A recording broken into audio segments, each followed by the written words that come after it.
Hello, aujourd'hui on va partir en Grèce antique pour changer un petit peu de ces périodes peut-être un peu trop proches de nous et un peu trop contemporaines. Aujourd'hui je vais te parler de Lysippe de Sicyone et de son Apoxyomène. Je vais t'expliquer ce que c'est, t'inquiète. C'est le premier sculpteur de l'art hellénistique et il va apporter beaucoup d'innovations. La plupart des statues qui nous sont parvenues de lui, ce sont des copies en marbre de l'époque romaine. Et il était connu à l'époque pour être un bronzier. Généralement, les sculptures que tu vas voir, notamment au Louvre, en fait, ce ne sont pas les originales, ce sont des copies romaines, puisque la plupart des sculptures grecques étaient, par exemple, en bronze, et que ces sculptures ont pu être refondues pour réutiliser le bronze, qu'elles ont été détruites, trop abîmées, qu'on ne les a jamais retrouvées. Bref, voilà, beaucoup de raisons qui font que aujourd'hui, quand tu vois une statue gréco-romaine, c'est plutôt une statue romaine qui a copié une statue grecque. C'est totalement possible. Lysippe de Sicyone, alors déjà il s'appelle Sicyone parce que c'est le nom de sa ville, donc on fait les choses très simples à l'époque. Il va vivre de 370 à 305 avant Jésus-Christ et il va avoir une longue carrière entre la fin classique et le début de l'époque hellénistique. Il va créer un nouveau type de monument, mais il est surtout à l'origine d'innovations stylistiques. Dans la première période de sa carrière, il va recevoir des commandes habituelles pour un sculpteur de son temps.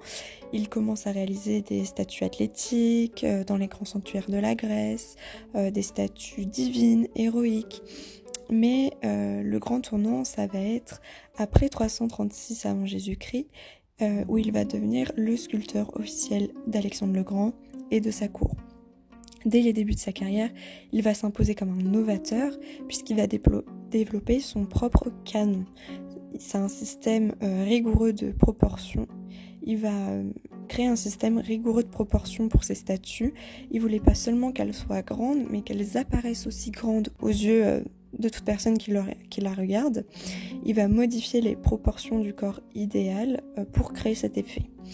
Les corps, ils sont non seulement élancés, mais du coup, il va réduire la tête pour donner vraiment cette impression de très grand corps. Elle représente que plus d'1/8 de la hauteur totale de la statue, si tu veux des chiffres. C'est pas la première fois qu'un artiste fait ça, puisqu'on avait déjà Polyclète qui avait aussi réalisé son propre canon avec une tête à 1/7. Et Lysippe, chez l'Apoxyomène, il va faire aussi éclater le cadre spatial dans lequel il se trouve. Il va, avec la statue, envahir l'espace du spectateur, par exemple en lançant ses jambes et le bras qui vont former une forme ouverte du coup. Pour accompagner ce mouvement, on aura souvent une torsion des corps. On n'aura plus d'angle de vision privilégié. Il peut être observé sous différents angles et le spectateur il doit s'adapter à la statue et non l'inverse. Il va rompre avec l'idéalisation des visages propres au classicisme.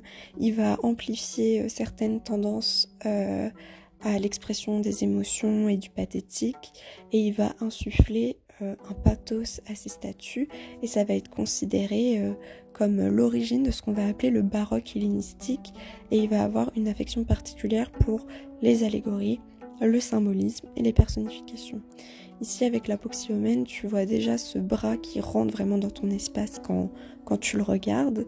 Et ça c'est vraiment une innovation à l'époque. Pourquoi cette statue elle s'appelle Apoxyomène ? Parce qu'en fait en grec ancien ça veut dire se racler, se gratter. Là je pense que tu vois toujours pas le rapport mais j'arrive. Cette statue elle représente un athlète et les athlètes à l'époque quand ils allaient s'entraîner etc. ils se mettaient de l'huile dessus et quand ils s'entraînaient ils avaient des saletés, des cochonneries qui se mêlaient à leur huile, transpiration etc. Et du coup, à la fin de leur entraînement, quand ils se nettoyaient, ils utilisaient un strigile. Malheureusement, la statue n'a plus son strigile, mais c'était un outil qui permettait de se racler la peau et du coup d'enlever toute cette huile, le sable, la terre, la transpi, etc. Du corps de l'athlète. Donc ça sera un petit peu tout pour cette œuvre aujourd'hui, qui sera, il me semble, un petit peu courte. J'espère que tu as pu en apprendre un petit peu plus et moi je te retrouve pour une prochaine œuvre demain.